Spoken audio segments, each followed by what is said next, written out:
اعوذ باللہ من الشیطان الرجیم بسم اللہ الرحمن الرحیم۔ نہج البلاغہ مکتوب نمبر 44۔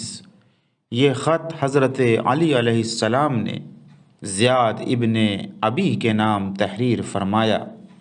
جب حضرت کو یہ معلوم ہوا کہ حاکم شام نے زیاد کو خط لکھ کر اپنے خاندان میں منسلک کر لینے سے اپنے چکمہ دنیا چاہا ہے، تو آپ نے زیاد کو تحریر کیا کہ مجھے معلوم ہوا ہے کہ حاکم شام نے تمہاری طرف خط لکھ کر تمہاری عقل کو پھسلانا اور تمہاری دھار کو کند کرنا چاہا ہے۔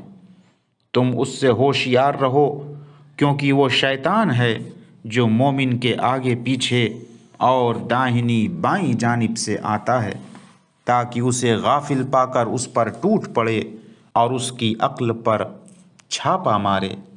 واقعہ یہ ہے کہ خلیفہ دوم کے زمانے میں حاکم شام کے باپ کے منہ سے بے سوچے سمجھے ایک بات نکل گئی تھی، جو شیطانی وسوسوں سے ایک وسوسہ تھی، جس سے نہ نسب ثابت ہوتا ہے اور نہ وارث ہونے کا حق پہنچتا ہے۔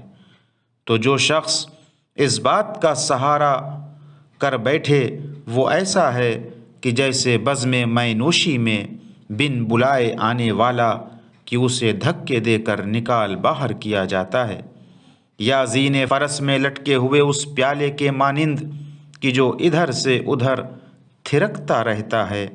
وآخر دعوانا ان الحمد للہ رب العالمین۔